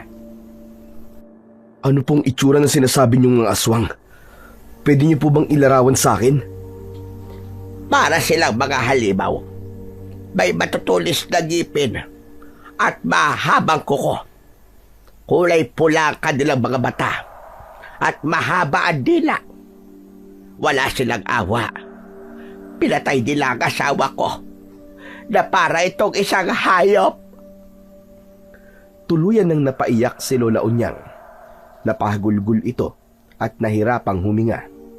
Paulit-ulit na hinaplos ni Chico ang likod ng matanda habang si Errol ay natigilan dahil base sa paglalarawan ni Lola Unyang sa sinasabi nitong aswang ay ganun din ang itsura ng nilalang na nakaharap niya noong isang gabi. Hindi na muna nagtanong si Errol dahil baka nakita niya na hindi na kayang magsalita ni Lola Unyang. Hinintay niyang kumalma ito bago siya muling nagsalita. Maraming salamat po sa pakikipag-usap niyo po sa akin, Lola Unyang. Sa ngayon po, ay magpapaalam na po muna kami. Ngayon ikaw naman ang tatanungin ko. Matapos mong malaman ang kwento ko, ano ang magagawa mo para tulungan kami? Gaya ka rin ba ng ibang pulis na natakot at umalis dito nang mapatunayan nila na aswang ang makakalaban nila? Hindi po ako kagaya nila, Lola Unyang. Huwag po kayo mag-alala dahil gagawin ko po ang lahat para matuldukan ang hindi magandang nangyayari dito sa Barrio San Roque. Sana ka ay hindi ka puro salita lang. Sana ay gawin mo at sinasabi mo na yan. Muling nagpaalam si Errol sa matandang babae at umalis na sila ni Chico. Habang naglalakad ay tahimik lang si Errol. Paulit-ulit na umaalingaw-ngaw sa isipan niya ang mga sinabi ni Lola Unyang, lalo na ang paglalarawan nito sa pumatay sa asawa nito. Anong masasabi mo, Sir Errol? Naniniwala ka na ba na may mga aswang talaga dito sa San Roque? Ewan ko, Chico. Nang malaman ko na parehas lang ang nakalaban natin at ang pumatay sa asawa ni Lola Unyang, parang nagdadalawang isip na ako eh. Parang naniniwala na tuloy ako sa aswang. Ay, salamat naman sa Diyos at nagbago din ang isip mo. Pero wag ka na magdalawang isip, sir. Maniwala ka na talagang may aswang nga. Pero, totoo ba yung sinabi mo kay Lola Unyang na gagawa ka ng paraan para mahinto na ang patayan dito sa amin? Totoo ba yun, sir? Oo naman, totoo yun. Kaya nga ako nandito eh. Kasi yun ang gusto kong mangyari. Hindi naman ako nandito para lang mag-imbestiga. Nang makarating sina Errol at Chico sa bahay, ay nagpahinga na muna sila. Muling kinuha ni Errol ang brown envelope na ibinigay sa kanya ni Kapitan Gary at inilatag niya ang lahat ng laman nun sa ibabaw ng kanyang kama. Isa-isa niyang tinignan ang mga litrato at mga report at pinag-aralan niya ang mga yon. Pinagtugma-tugma niya ang mga sinabi ng mga tao at nang sandaling yon ay unti-unti nang nababasag ang hindi paniniwala ni Errol sa mga aswang. Naisip niya na baka nga may mga nilalang na gaya ng aswang na kahit mahirap paniwalaan ay totoong kasama nilang namumuhay sa mundo.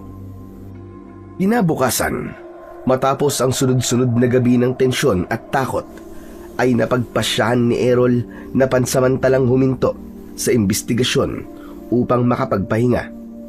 Inaya siya ni Chico na mamasyal sa ilang lugar sa baryo at pumayag naman siya. Una silang nagtungo sa ilog na may malinaw na tubig at malalaking bato kung saan makikita ang mga batang lumalangoy at naglalaro. Sa paligid nun ay may mga punong kahoy na malalago ang dahon. Matapos sa ilog, nagtungo naman sila sa mataas na bahagi ng San Roque kung saan matatanaw ang buong baryo. Sa itaas ng burol ay may maliit na kapilya na yari sa lumang bato at sa likod nun ay may malawak na damuhan. Sa unang pagkakataon, simula nang dumating siya ay nakaramdam siya ng sandaling kapayapaan. Sir Errol, ngayon pa lang nagpapasalamat na ako sa inyo. Kasi iba ka talaga sa mga pulis na nagpunta rito. Nakita ko na kahit hindi ka taga rito, ay grabe ang malasakit mo sa aming lahat. Nakikita ko ang dedikasyon mo na matapos ang mga patayan dito sa amin. Walang anuman, Chico. Salamat din sa mainit na pagtanggap niyo sa akin dito. Pero ngayon pa lang, sinasabi ko na mahihirapan akong matapos ang nangyayaring hindi maganda dito sa baryo ng San Roque. Lalo na kung aswang nga talaga ang kalaban natin. Sanay akong makipagbarilan sa mga tao, pero hindi sa mga aswang. Hindi ba yung baril ko walang naging epekto dun sa halimaw o aswang na nakalaban natin? Kaya nga sir Pero gaya ng sinabi ko sa inyo, lahat ng aswang ay may kahinaan. Kailangan mo lang malaman ang kahinaan nila at magiging madali na kung paano mo sila matatalo o mapapatay. Paano ko naman malalaman ang kahinaan nila? Yun ang hindi ko alam, sir. Wala kasing manunugis ng aswang o antingero dito sa lugar namin Sila kasi talaga ang may kaalaman sa pakikipaglaban sa mga aswang Siguro kaya pinuntiryan ng mga aswang itong San Roque ay dahil alam nila na wala kaming tagapagtanggol laban sa kanila. Nagpatuloy ang pag-uusap nina Errol at Chico sa ibabaw ng burol. Maya-maya pa ay nagdesisyon na silang umuwi dahil masakit na sa balat ang sikat ng araw. Nang malapit na sila sa bahay ni Chico, ay napansin nila ang isang matandang lalaki na nakatayo sa harapan ng bahay. Matangkad yun at matikas pa rin ang tindig sa kabila ng edad nito. Naunang lumapit si Chico sa matanda. Lolo, may kailangan po ba kayo? Hinahanap ko ang lalaking nakakuha sa puting bato mula sa pinilakang Bulalakaw. Dito siya itinuturo ng aking panaginip. Nasaan siya? Paano niyo po nalaman ang tungkol po sa puting bato at Bulalakaw? Maaari ba tayong pumasok at doon natin ito pag-usapan? Sa tingin naman ni na Errol ay mapagkakatiwalaan ang matandang lalaki, kaya pinapasok nila ito. Umupo sila sa sala at nagpakilala ang matandang lalaki bilang si Lolo Arman. Ipinakilala na rin ni na Errol at Chico ang sarili nila sa matanda. Ayon dito ay isa itong antingero at may kaalaman ito sa pagpapanday ng mga sandata laban sa mga aswang. Anito ay galing pa ito sa napakalayong baryo. Matagal ko nang hinahanap ang puting bato at pinilakang Bulalakaw. Ayon sa aking mga ninuno, ay yun ang isa sa mabisang panlaban sa mga aswang. Magpapakita lamang ang pinilakang bulalakaw sa taong karapat-dapat. Nalaman kong nandito ang hinahanap ko dahil sa panaginip ko. Nakita ko ang lugar na ito. Ito po ba ang tinutukoy niyong puting bato? Ipinakita ni Errol ang puting bato na nakakwintas sa kanya. Namilog ang mga mata ng matanda nang makita yon. Yan nga! Yan nga ang puting bato na galing sa pinilakang bulalakaw. Napakatagal kong hinahanap ang bagay na yan. Inakala ko noon na ako ang karapat-dapat na magmayari niyan. Kaya nakakalungkot na iba pala ang itinakda. Kung ganun po, ibibigay ko na lang din po sa inyo. Wala rin naman po itong silbi at hindi ko nga po alam kung bakit ko po isinusuot to. Nagandaan lang po talaga ako sa itsura nito. Hindi ko yan maaaring kunin sa'yo dahil mawawala ng bisa ang kapangyarihan niyan kung hindi ang itinakda ang gagamit niyan. Sa'yo nagpakita ang bulalakaw at ikaw ang nakakuha ng puting bato. Kaya sigurado ko na ikaw ang nakatadhanang magmay-ari niyan. Ang ibig niyo po ba sabihin may agimat po ang puting bato na yan? Tama ka, Chico. Aba, mukha ka lang palang mangmang, pero may isip ka rin pala. Grabe ka naman, Lolo. Kakakilala pa lang natin tapos ganyan na kagad kayo magsalita sa akin. Baka hindi nyo nalalaman. Pumapatol ako sa matanda. Chico, tumahimik ka nga muna. Hindi, joke lang. Nagbibiro lang naman po ako. Pero seryoso na, Lolo. Ano bang nagagawa ng puting bato na yan? Kung sino man ang magtataglay ng batong yan, ay magkakaroon ng pambihirang lakas at bilis. Mahihirapan din ang aswang na masugatan siya. At isa rin itong magandang palanggalang laban sa mga aswang. Napaisip si Errol. Ang totoo ay hindi siya naniniwala sa mga agimat. Pero ng sandaling yon ay unti-unti nang nagbago ang paniniwala niyang yun. Dahil napagdugtong-dugtong niya ang mga nangyari, lalo na nung mga nakaraang gabi. Mukhang tama pong sinasabi niyo, Lolo. Simula po nang isuot ko to, ay parang may nagbago po sa katawan ko. Muntik na po kasing mahulog si Chico nun, sa bubong. Tapos po, agad-agad, naramdaman ko po na parang mahuhulog siya. Kaya yun po, nailigtas ko siya. Tapos, may umatake pong aswang dito. At hindi rin niya ako nasugatan, kahit ilang beses niya akong kinalmot. Mas lalo ka pang lalakas at bibilis kapag tumagal sa'yo ang puting bato. O nga pala, yung mismong pinilakang bulalakaw, nasaan na? Nasa kwarto ko po. Gusto niyo po bang makita? Oo, gusto kong makita ang pinilakang bulalakaw. Dinala ni na Errol at Chico si Lolo Arman sa kwarto. Inilabas ni Errol ang pinilakang bulalakaw mula sa ilalim ng kanyang higaan.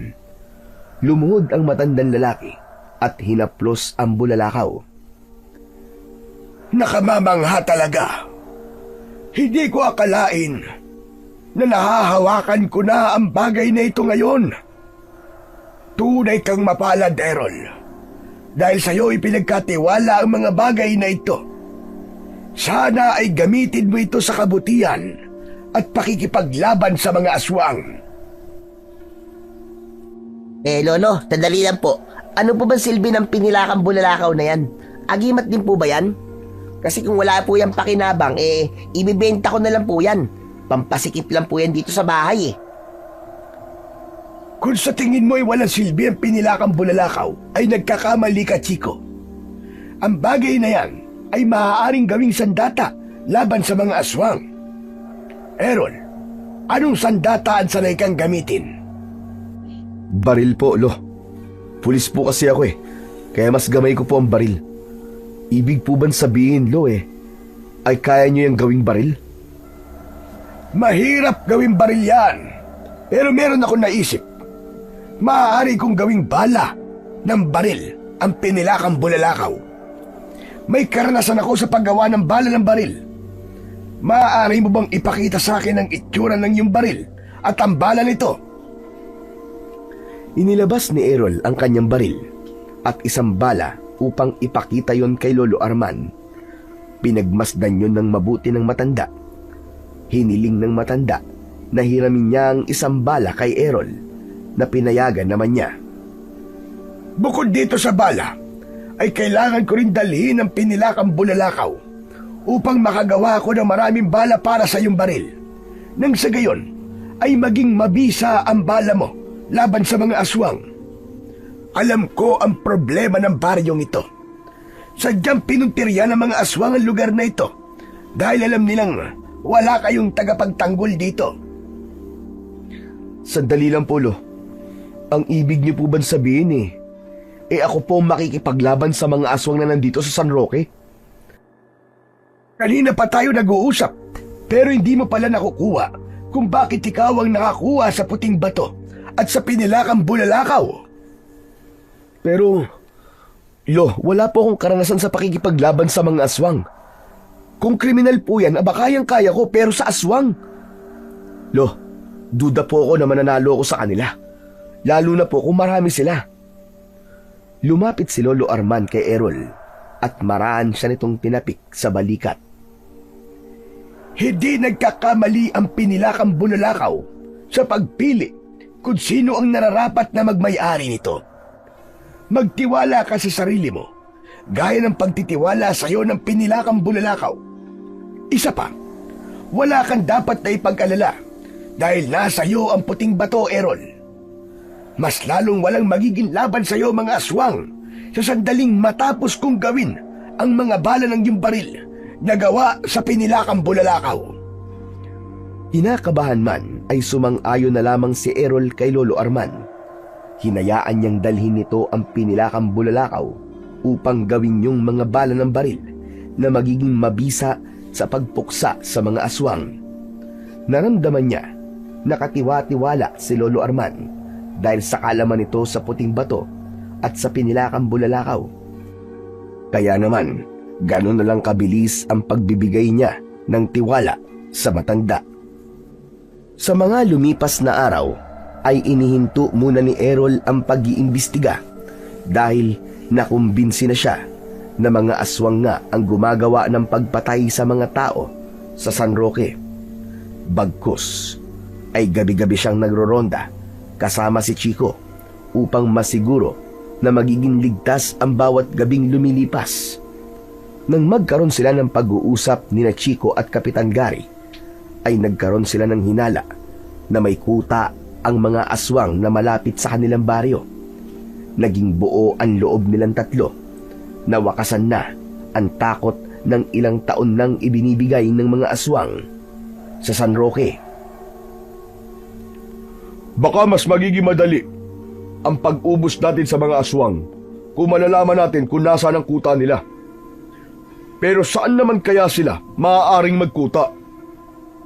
Base po sa mga nakausap kong tao, karamihan sa mga sinasabi nila ay nakikita nila ang aswang na nagtutungo sa gubat. Malakas po ang hinala ko na nasa gubat ang kuta nila, Kapitan. Kung ganon, ay doon tayo magsisimula maghanap. Hihimukin ko rin ng ilang mga kalalakihan na sumama sa atin. Kapag mas marami tayo, ay mas malaki ang posibilidad na maging malakas ang puwersa natin laban sa mga aswang. Pero saka na po natin hanapin ang kuta ng mga aswang kapag natapos na po ni Lolo Arman ang paggawa ng bala para sa aking baril. Sa ngayon po, habang wala pa mga bala, ay magronda po muna tayo gabi-gabi. Sumang-ayon si Kapitan Gary sa sinabi ni Errol. Nasabi na ni Errol sa Kapitan ang sinabi ni Lolo Arman, kaya alam na nito kung anong klaseng bala ng baril ang tinutukoy niya. Makalipas ang 1 linggo, ay muling bumalik si Lolo Arman sa bahay ni Chico. Bit-bit nito ang isang kahon na may katamtamang laki. Agad itong pinapasok ni Errol at may hinala na siya kung ano ang laman ng kahong dala ng matanda. Dala ko na ang mga bala ng yung baril na ginawa ko mula sa pinilakang bulalakaw, Errol. Kunin mo ang kahon na to at buksan mo. Kinuha ni Errol ang kahon. May bahagyang panginginig na binuksan niya yun. Umambad sa kanya ang maraming bala ng baril na kulay pilak. Maayos na nakasalansan ang mga yon at labis siyang namangha dahil hindi niya akalain na kaya yung gawin ni Lolo Arman.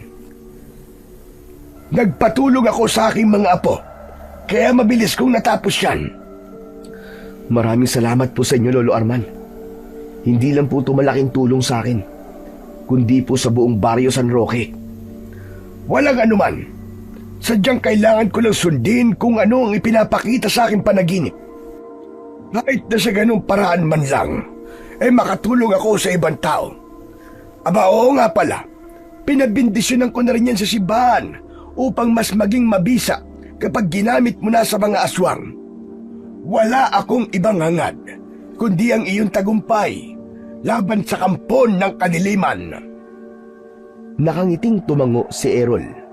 Muli niyang pinagmasdan ng mga bala ng baril na nasa kahon. Ramdam niya ang bigat nun, pero alam niya na mas mabigat ang responsibilidad na nakaatang sa kanyang balikat.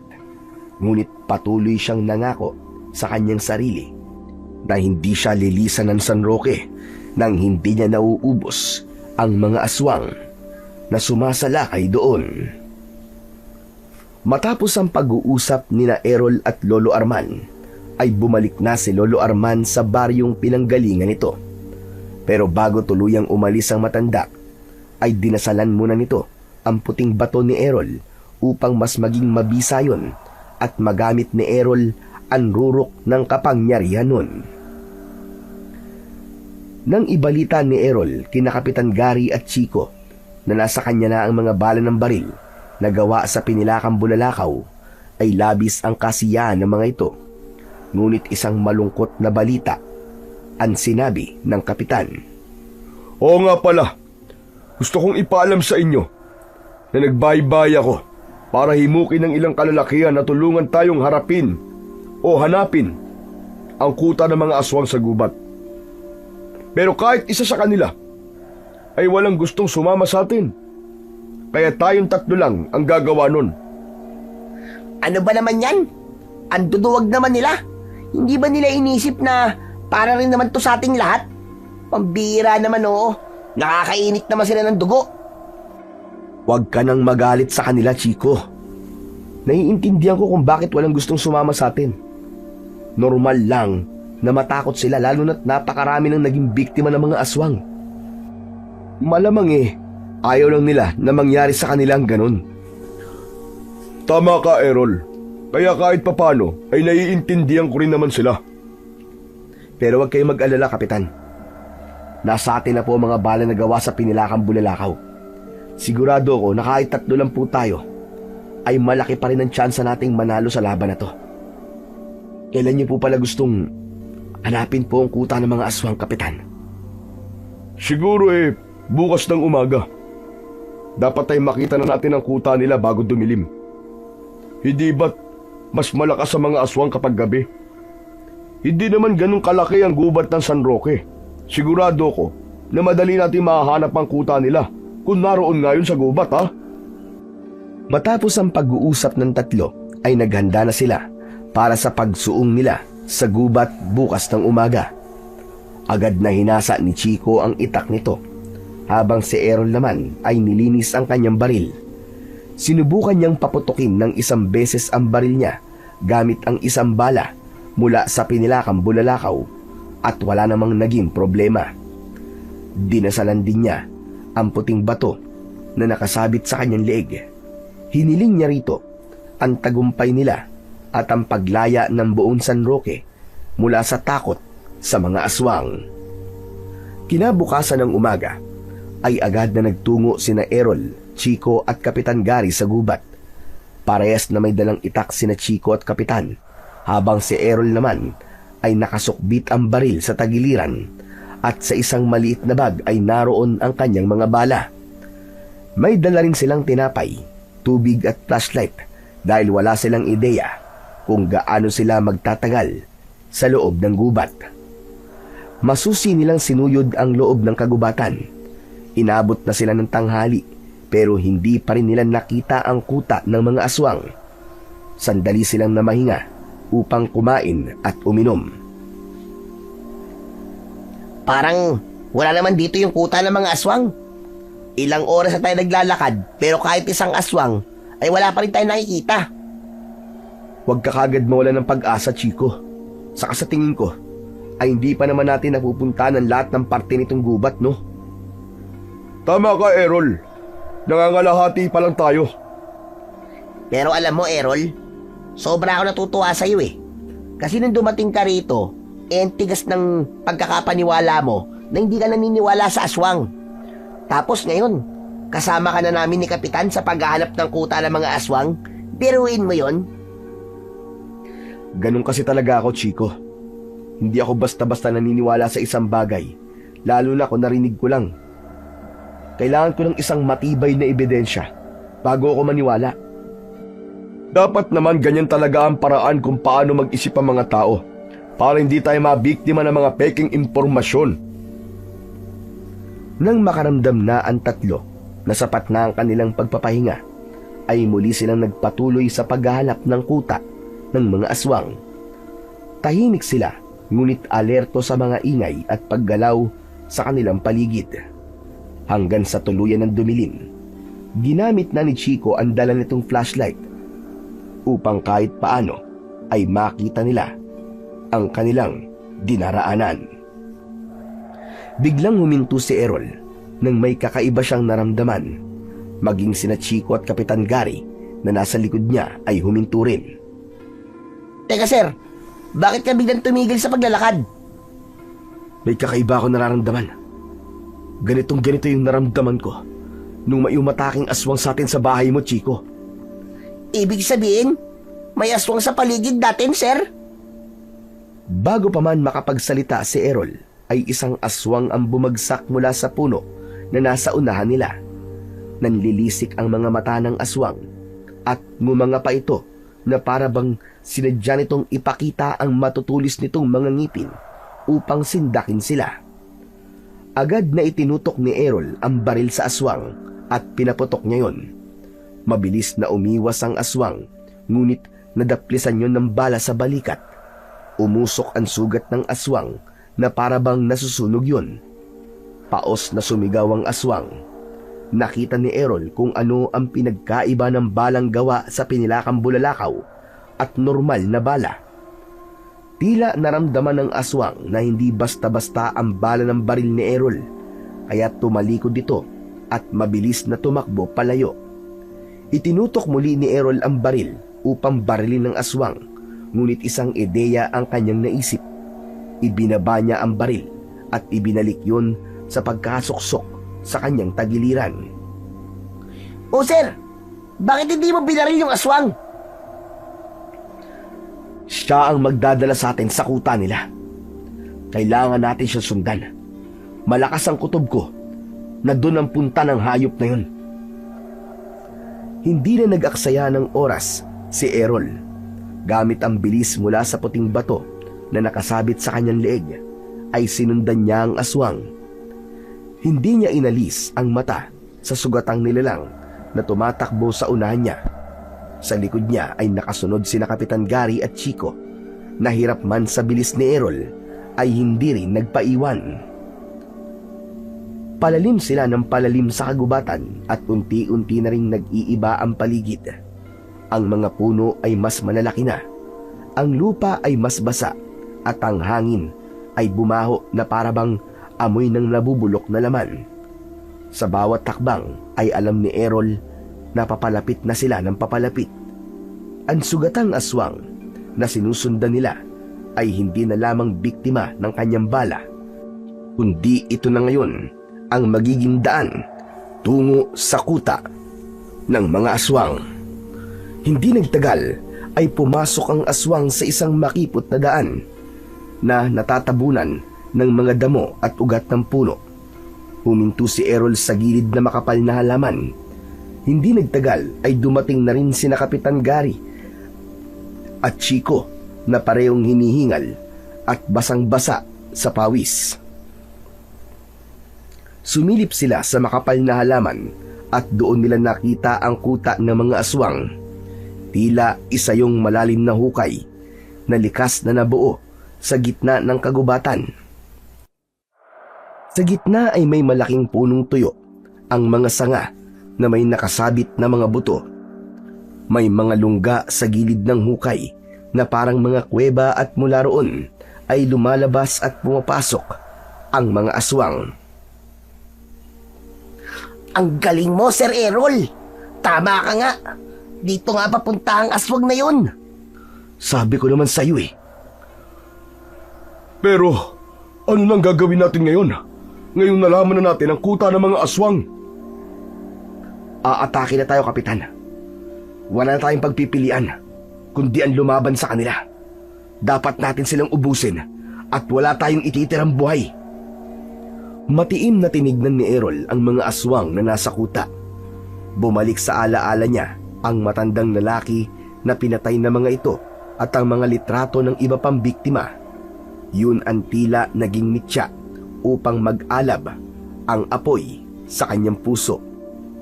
Hinawakan ni Errol ang puting bato at bumulong. Ikaw na ang bahala sa amin. Gabayan mo kami at tulungan mo kaming mapagtagumpayan ang laban na to. Huwag lang ako ang iyong protektahan, kundi protektahan mo rin sina Kapitana at si Chico. Matapos yun, ay sumenyas na si Errol sa dalawa niyang kasama. Humugot siya ng isang malalim na paghinga at tumakbo pababa sa hukay. Para siyang anino na dumaan sa pagitan ng mga puno. Nang mapansin ng isang aswang ang kanyang paglapit, ay agad itong pinaputukan ni Errol. Pinuntirya niya ang dibdib ng aswang at nang bumaon ang bala sa katawan nito, ay bigla itong nagliyab at nasunog. Nagsimulang magkagulo ang mga aswang nang malaman ng mga yon ang pagdating ni Errol. Isa-isang lumitaw mula sa mga lungga ang mga aswang na may mahahabang dila at pulang mga mata. Sumunod kay Errol sina Kapitan at Chico. Tumayo ang dalawa sa magkabila ang gilid ni Errol habang nasa harapan nila ang napakaraming aswang. Noon, kayo nagpupunta sa San Roque para pumatay ng mga inosenteng tao. Ngayon naman, kami na ang pumunta dito upang patayin kayong lahat. Malakas na sumigaw sina Kapitan at Chico at buong tapang na umatake ang mga ito gamit ang matutulis nilang mga itak. Ang bawat tagang tumatama sa leeg o tiyan ng mga aswang ay nag-iiwan ng malalim na sugat, ngunit nananatiling matibay ang mga yon. Hanggang sa tumakbo si Errol sa gitna at sunod-sunod siyang nagpakawala ng putok ng baril. Siniguro niya na hindi nasasayang ang balang kanyang pinakakawalan. Bawat aswang na tinatamaan ng bala ay nag-aapoy at nalulusaw.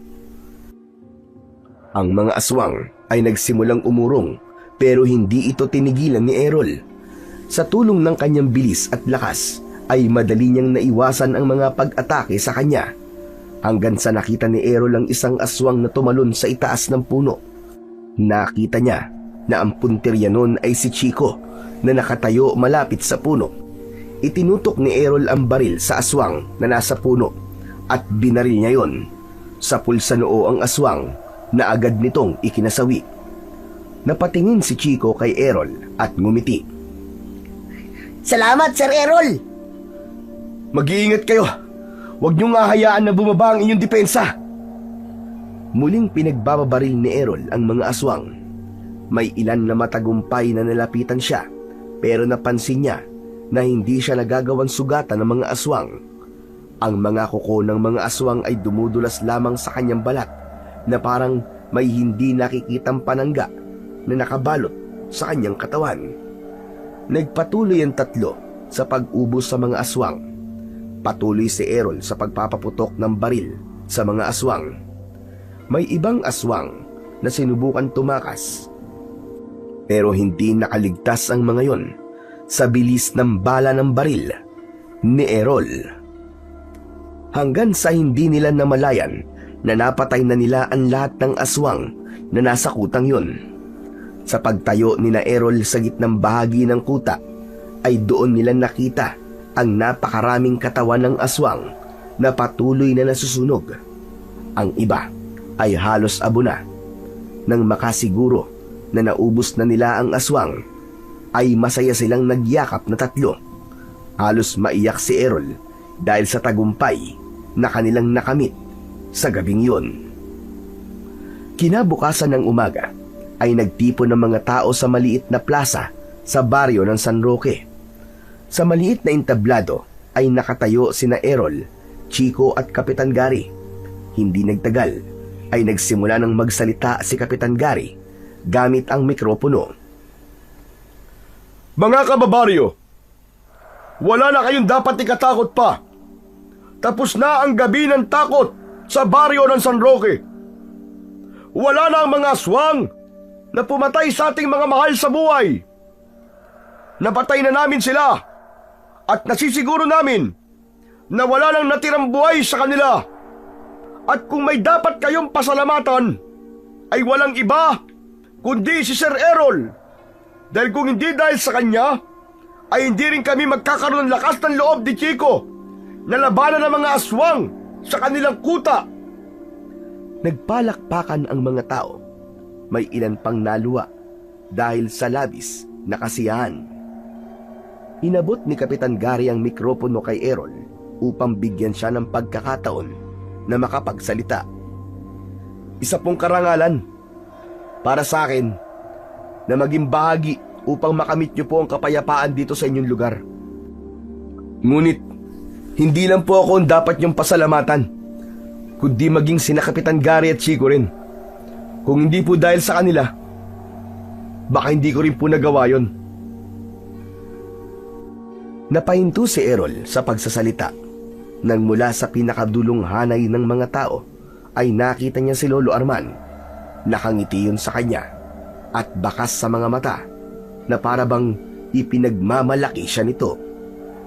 Hindi na muna itinuloy ni Errol ang kanyang sasabihin. Mabilis siyang bumaba ng entablado upang pasalamatan si Lolo Arman sa napakalaking tulong nito sa San Roque at sa kanya. Pero nang makarating siya sa kinatatayuan nito kanina, ay wala na roon ang matanda. Tila ba naglaho sa hangin si Lolo Arman dahil kahit saan siya luminga, ay hindi niya na ito nakita pa. Makalipas ang 1 linggo, ay tuluyan ng nilisan ni Errol ang baryo ng San Roque upang bumalik sa kanyang totoong buhay. Malungkot man siya dahil may iiwan niya sina Chico at Kapitan, ngunit mas lamang pa rin sa kanya ang kasiyahan dahil umalis siya ng San Roque na wala na ang takot ng mga tao roon sa mga aswang. Kahit katuwaan lang, ang pustahan nila ni Chico ay ibinigay pa rin niya rito ang 10,000 piso at nangako siya na kapag may oras siya ay bibisita pa rin siya sa baryo ng San Roque. At sa pagbabalik ni Errol sa syudad, ay muli niyang hinarap ang kanyang tungkulin bilang isang police investigator. Nanatili sa kanyang pangangalaga ang puting bato bilang paalala na may mga bagay na hindi kayang ipaliwanag ng lohika at ebidensya. Mas naging matibay din ang loob ni Errol dahil minsan sa San Roque ay hinarap niya ang dilim at nanindigan siya para sa kaligtasan ng mas nakararami.